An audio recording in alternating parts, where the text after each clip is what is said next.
नमस्कार, आज हम बात करेंगे जीवामृत के बारे में। जीवामृत क्या है और यह कैसे बनाया जाता है। किसान भाइयों, जीवामृत एक अत्यधिक प्रभावशाली जैविक खाद है जिसे गोबर के साथ पानी में कई और पदार्थ मिलाकर तैयार किया जाता है, जो पौधों की वृद्धि और विकास में सहायक है। यह पौधों की विभिन्न रोगाणुओं से सुरक्षा करता है तथा पौधों की प्रतिरक्षा क्षमता को बढ़ाता है, जिससे पौधे स्वस्थ बने रहते हैं तथा फसल से बहुत ही अच्छी पैदावार मिलती है। जीवामृत को किसान भाई दो रूप में बना सकते हैं, तरल जीवामृत और घन जीवामृत। आज हम बात करेंगे तरल जीवामृत के बारे में। किसान भाइयों, तरल जीवामृत बनाने के लिए हमें निम्नलिखित सामग्रियों की आवश्यकता होती है। गाय का 10 किलो गोबर, 10 लीटर गौमूत्र, 1 किलो गुड़, या अगर गुड़ नहीं मिले तो आप 4 लीटर गन्ने का रस भी प्रयोग कर सकते हैं। किसी भी प्रकार की दाल का 1 किलो आटा जो छिलके सहित होनी चाहिए। बरगद या पीपल के पेड़ के नीचे की मिट्टी, अगर यह आपके पास उपलब्ध नहीं हो, किसी भी तालाब या बांध की मिट्टी भी प्रयोग कर सकते हैं जिसमें कोई पेस्टिसाइड प्रयोग नहीं किया गया हो। इसके अलावा 180 लीटर पानी और एक बड़ा ड्रम जो कि 200 लीटर की क्षमता का हो कम से कम। यह जो मात्रा हमने आपको बताई है, यह 200 लीटर जीवामृत बनाने के लिए काम में आती है। हमने कम बनाया है जीवामृत, इसके लिए हमने इस सामग्री को थोड़ा कम कर दिया है। चलिए अब हम आपको जीवामृत बनाने का तरीका बताते हैं। इसके लिए सबसे पहले आपको गुड़ को पानी में अच्छी तरीके से मिला लेना है। गुड़ का बिल्कुल भी टुकड़ा नहीं बचना चाहिए ताकि जब जीवामृत हम छिड़के उस टाइम कोई दिक्कत ना आए। गुड़ को अच्छी तरीके से मिलाने के बाद अब हम बात करते हैं गोबर के बारे में। तो 10 किलो गोबर लेकर आपको पानी में अच्छी तरीके से इसको पूरी तरीके से बारीक करके मिलाना है। बिल्कुल भी गोबर के कोई टुकड़े इसमें नहीं रहने चाहिए। इसको पूरी तरीके से आप लिक्विड की तरह हाथ से मसल के बना लें ताकि यह पूरी तरीके से बारीक हो जाए। अब इसके बाद आपको बेसन को पानी में मिलाना है। इसके लिए आपको कम से कम 1 किलो बेसन लेना है, जो किसी भी दाल का हो सकता है, लेकिन वह छिलके सहित होनी चाहिए। इसको भी पूरी तरीके से बारीक मिला लेना चाहिए। इसके बाद आपको ज़रूरत पड़ेगी मिट्टी की। ये पाँचों मिट्टी और गौमूत्र के साथ ये पाँचों चीज़ें तैयार है। अब इन पाँचों चीज़ों को पानी के टैंक में डालकर आप जीवामृत बना सकते हैं। अब हम देखते हैं कि हमने एक टैंक लिया जो कि लगभग 65 लीटर का है। उसी हिसाब से हमने जो भी चीज़ें इसको बनाने के लिए हमने यूज़ करी है वो भी इसकी मात्रा हमने कम करी है 65 लीटर के हिसाब से।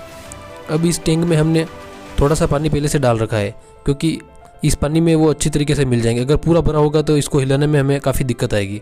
अब हम इस टैंक में सभी चीज़ों को डालना शुरू करेंगे। सबसे पहले हम इस टैंक में डालेंगे जो गोबर का जो हमने पेस्ट बनाया है लिक्विड टाइप, उसको सबसे पहले हम इसमें डाल देंगे। इसको डालने के बाद अब हम इसमें डालेंगे गौमूत्र को, जो कि 10 लीटर गौमूत्र 200 लीटर के लिए ज़रूरत पड़ती है, लेकिन हमने थोड़ा कम लिया है क्योंकि हमने यह जीवामृत कम बनाया है।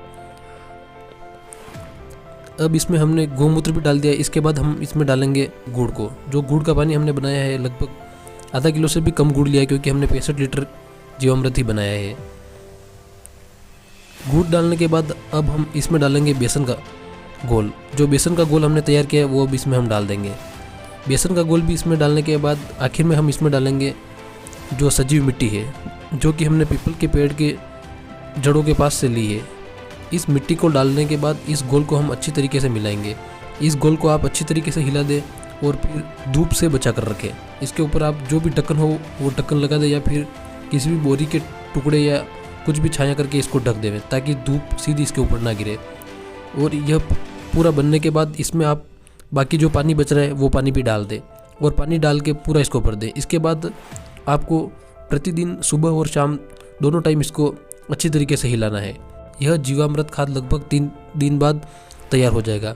3 दिन बाद आप इसका प्रयोग कर सकते हैं और 7 दिन के अंदर आपको इसका प्रयोग करना है। 7 दिन के अंदर अगर आप इसका प्रयोग कर लेते हैं तो इसका परिणाम आपको काफ़ी अच्छा देखने को मिलेगा। चलिए, यह जीवामृत बनकर तैयार हो जाएगा।